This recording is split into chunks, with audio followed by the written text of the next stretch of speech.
Usein niin on Pilneesin kirves, Pilneesin malli. Joo. Eli tämmönen on sepällä teetetty yksi malli. Tää on ihan hyvä, mutta se, että mikä niissä on ero taas näihin. Eli tää on tämmösen kun Kalliomäki Seppo Ähtäristä on tehnyt.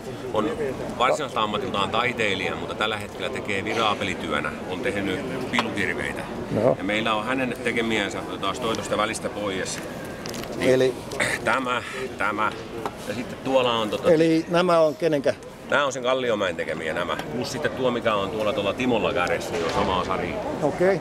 Ja toi oli sitten Pilneesin. Tämä on Pilneesi ja tämä on taas sitten tuolta... Se on eri sepän, ihan yksittäisen sepän tekemä. Okei, mutta nimi ei muista. En mä muista nimeä. Ja sä olit opettaja tässä. Ikaisten käsitaideteollisessa. Selvä. Ja nimi oli? Esko Huhtala. Esko Huttunen. Huhtala. Huhtala, okei. No niin. Esko Huhtala. Eli tulee kiitokset oikealle taholle esittelystä. Ja tämä taas on pelkkakirves. Pelkkäkirves. Niin, eli sillä saadaan pyöreästä puusta posket pois. Eli saadaan ajettua nämä syrjät.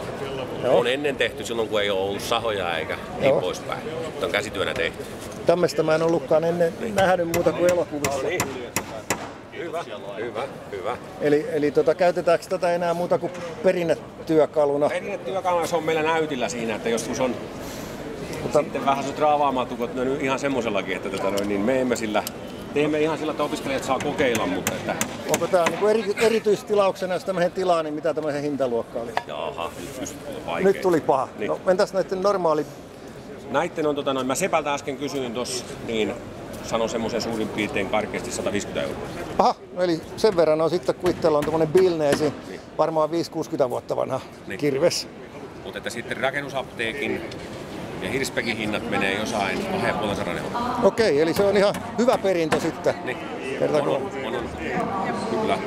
Ja teillä alkaa esitys kohta.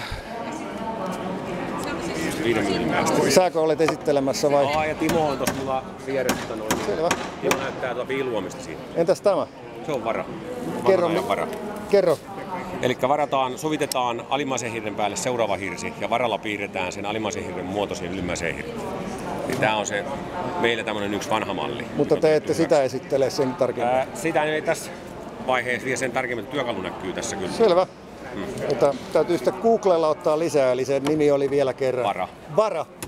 Sillä nimellä luuletko, että löytyy? Löytyy. Selvä. Kiitos.